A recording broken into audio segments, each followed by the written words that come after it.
1597 में अर्थात 9 मई 1540 को कुंभलगढ़ गिरा। बाल्यकाल चित्तौड़गढ़ में गुजरा।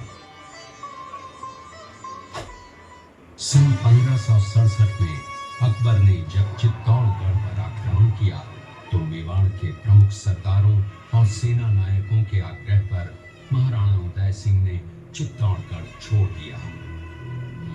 अपने देश, कुल, गौरव और मातृभूमि की मर्यादा के लिए प्राण न्योछावर करने वाले योद्धाओं और ललनाओं से प्रताप ने न केवल सीख ली बल्कि ये घटना उनके जीवन का आधार बन गई।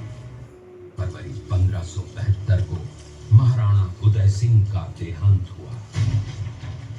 प्रताप की ज्येष्ठता और योग्यता को ध्यान में रखते हुए सरदारों ने उनको राजगद्दी पर आसीन किया। होली के दिन उनका गोगुंदा में राज तिलक हुआ। उस समय तक लगभग सभी राजाओं ने अकबर की अधीनता स्वीकार कर ली थी। एकमात्र महाराणा प्रताप ने अपना मस्तक अकबर के आगे नहीं झुकाया। प्रताप मुगलों से लोहा लेने की तैयारी में जी जान से जुट गए। 18 जून 1576 की सुबह हल्दी घाटी और खमनोर के मध्य एक मैदान में ऐतिहासिक युद्ध हुआ।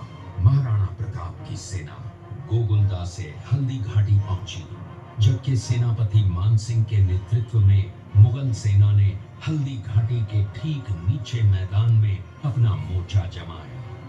मुगल सेना के हरावल दस्ते द्वारा घाटी में घुसपैठ करने के प्रयास की प्रतिक्रिया स्वरूप महाराणा प्रताप की सेना मुगलों पर टूट पड़ी।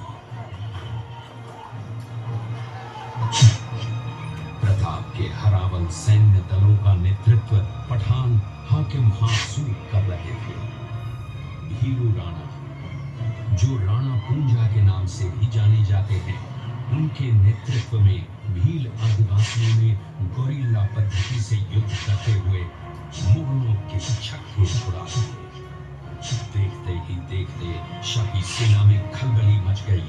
रक्त तलाई घोड़ों की टापों, हाथियों की चंगारों और तलवारों की झंकारों से गूंज उठी। चारों तरफ हाहाकार मच गया। युद्ध का घटनाक्रम अचानक उस समय बदल गया जब प्रताप ने अपने घोड़े चेतक को एड़ लगाकर मानसिंह के हाथी पर चढ़ा दिया और उस पर भाले से भरपूर वार किया। मानसिंह हौदे में दुबक गया। हाथी से उतरते समय चेतक की एक टांग कट गई। इस स्थिति को भांपकर महाराणा प्रताप के हमशक्ल सेनापति झालामान ने महाराणा प्रताप से आज्ञा लेकर उनका राजमुकुट धारण किया। मुगल सेना झालामान को महाराणा प्रताप समझकर उन पर टूट पड़ी और झालामान शहीद हो गए। उधर चेतक ने अपने स्वामी को 5 किलोमीटर तक 3 टांगों पर ही लेकर एक बरसाती नाले को पार किया।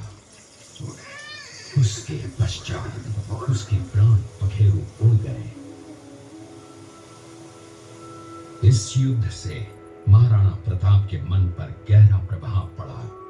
परिणाम स्वरूप उन्होंने मुगलों पर विजय प्राप्त करने तक राजसी ठाट बाट छोड़ने और पत्तों पर भोजन करने का प्रण लिया, जिसे उन्होंने जीवन भर निभाया। महाराणा प्रताप ने अपना सैन्य बल बढ़ाकर सर्वप्रथम अरावली पर्वत की घाटियों में बसे दिवेर पर चढ़ाई कर विजय प्राप्त की। इसके बाद कुंभलगढ़ पर भी विजय प्राप्त की। सिर्फ चित्तौड़गढ़ को छोड़कर सारे मेवाड़ को अपने अधीन कर लिया। कालांतर में महाराणा ने चावंड में अपनी राजधानी स्थापित की।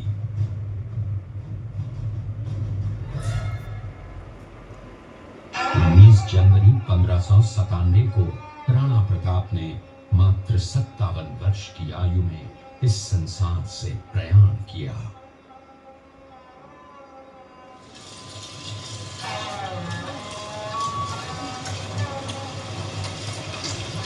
हल्दी घाटी का युद्ध एक सांप्रदायिक युद्ध न होकर आत्मसम्मान, मातृभूमि की स्वतंत्रता व स्वाधीनता का संघर्ष था। इसका प्रमाण ये है कि जहां पर अकबर की सेना के सेनापति जयपुर के राजा मानसिंह थे, वहीं पर महाराणा प्रताप की सेना के सेनापति काबुल के हाकिम खां सूर थे। महाराणा प्रताप स्वतंत्रता की वेदी पर एक ऐसा अंगारा था जो आत्मसम्मान व देश गौरव के लिए दिन रात जलता रहा, धधकता रहा और अंत में बुझकर भी उसने देश में ऐसा लौह भर दिया जिसकी प्रखर किरणों ने भारत माता को गुलामी की जंजीरों से मुक्त कराने के लिए सदा प्रेरित किया। देवी